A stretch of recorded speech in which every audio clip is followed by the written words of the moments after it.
gawain ng Panginoon ay para lang sa Kanya. Walang ikaw, walang tayo, walang ikaw at tayo sa buhay ng Kristiyano. Tunghayan natin ang dulang ito.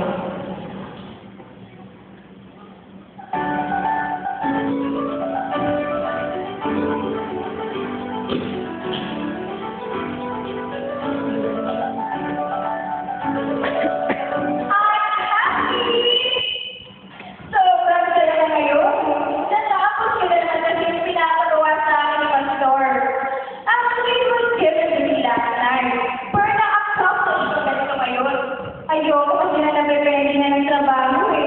But, yun sa super ka na ng record sa simbahan. Parang may nagpapanood. Talaga, para sa Panginoon. Well, I don't believe it. Tinatapos ko lang lahat ng mga ministries mo dahil ayaw mo na makikita ng ibang mga tao. Dahil ayaw mo makarinig ng mga negatibong bagay patungkol sa'yo.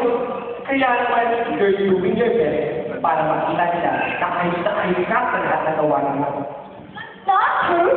Of course, we should have a good testimony sa mga taong nakapaligid sa atin. Especially to those who are still immature in their Christian life. Dapat makita nila kung ano talaga ang isang mature na Kristiyano. Watch your words! Sabi sa Bible, thou shalt not lie. And at this very moment, you're not inclined to all of them, but they're lying to yourself. And I just can't accept the fact that you're considering yourself a mature Christian. Open your eyes to what is. Tinulong mo ang sarili mo. You want to know the truth? Well, the truth is, napaka-immature mong tao. Hindi ko talaga. But the truth hurts. Tanggapin mo. Naalala mo ba? Marami ko nakikita dyan sa colorful bulletin board na ginawa ko. Hindi ba kung ano ang sumpa ng lumabas dyan sa bibig mo ng express your anger sa mga tao yun? Halos lahat para sa awal mo na during that time. At huwag na huwag mo ikakalimutan yung mga times na halos hindi ka makausap na para kapag yung mundo. Because Pastor, this is a your proposal, tama ba? And for sure, until now, nandiyan pa rin yung galing sa puso mo noon sa head ng technical. Dahil hanggang ngayon, hindi mo siya pinapansin. Because of what? Dahil sa pagkilang volume ng microphone, nung minsan ka na special number. Move on! Forget about it! Ano ba ako? Tayo? I'm human. I'm a lady to be specific. Ayoko na after all the preparation is to welcome before an institution is a specific task. Kung we're down to nothing. Bakit? Dahil sa mga tao hindi responsible sa mga meetings, may pinagkatiwala sa kanila. Dapat na silang sinasabi eh. Hindi ako nag-recognition sa lahat ng gawain. For sure, nandiyan ang Panginoon. Huwag kang magsalita na ganyan. Gusto mo bang biglaan ng mga siyembo mo dahil sa maaaring sakit na sa maaaring ibaba ng Panginoon sa mga sinasabi mo? You need to evaluate yourself and always consider the Word of God. One of the words that I read sa salita ng Panginoon, that out of the abundance of the heart, the mouth speaks. Kung ano ang nasa puso mo, it will manifest. At kung ano ang pinapakita ko ngayon, representation niya sa puso na meron ka sa buhay mo. Are you not worried? Then there should be. Lagi mo tatandaan that God looks at the heart, and He knows what kind of heart we have. Kung ano ang magiging reaksyon niya sa atin, ayun ang mas importante. At hindi ang magiging reaksyon o sasabihin ng ibang tao sa iyo.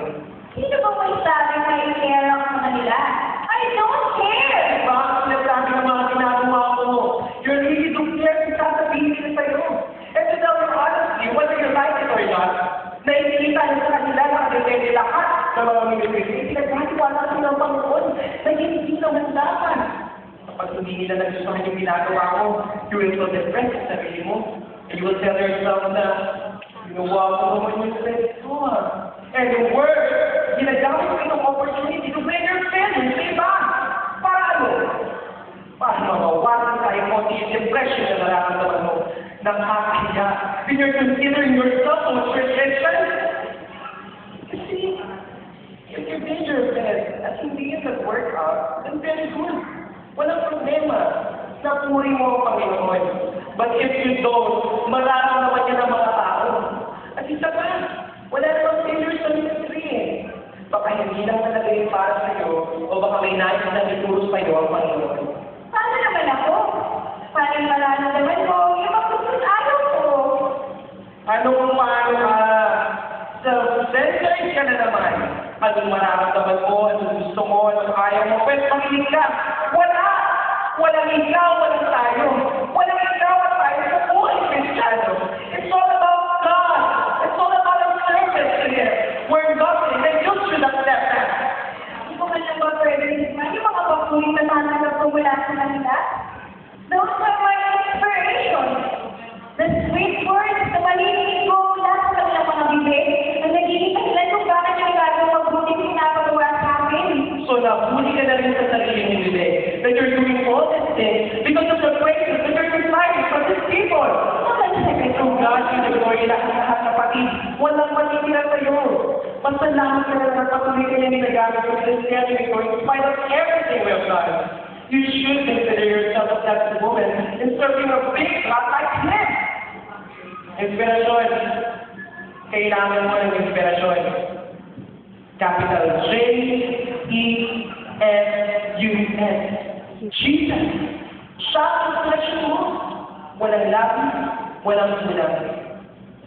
Wake up, sis. Know that Satan in your heart is sinking.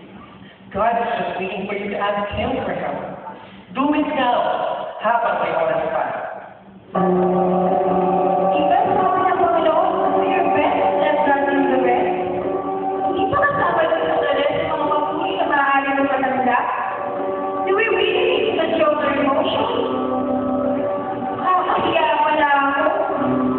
Oh, that's why akala mo yung feeling ko at pero hindi pala. Lagi ko sinasabi sa sarili ko, na the God is the Lord. Pero napagsabahan ko na yung mga papuri niya bago ko maibalik. Lagi ko isinisip sa isip ko na lahat ng ito ay ginagawa ko para sa Kanya. Pero pag nasa negative reaction, di ko na mapigilan yung lalaki sa magkawin ko sa emotions ko na control. Di ko na alam ang dapat kong gawin. Nakakasin sa akin. Ang Panginoon, ang sarili ko. Maybe it's really God to my responsibility. If it is so, then I have to do something. I don't want to be close to the picture anymore.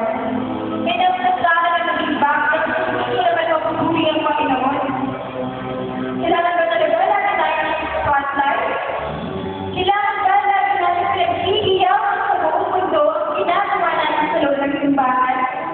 Kailangan ba lagi alam ng ating ganang kamay ang ginagawa ng ating dalawang kamay?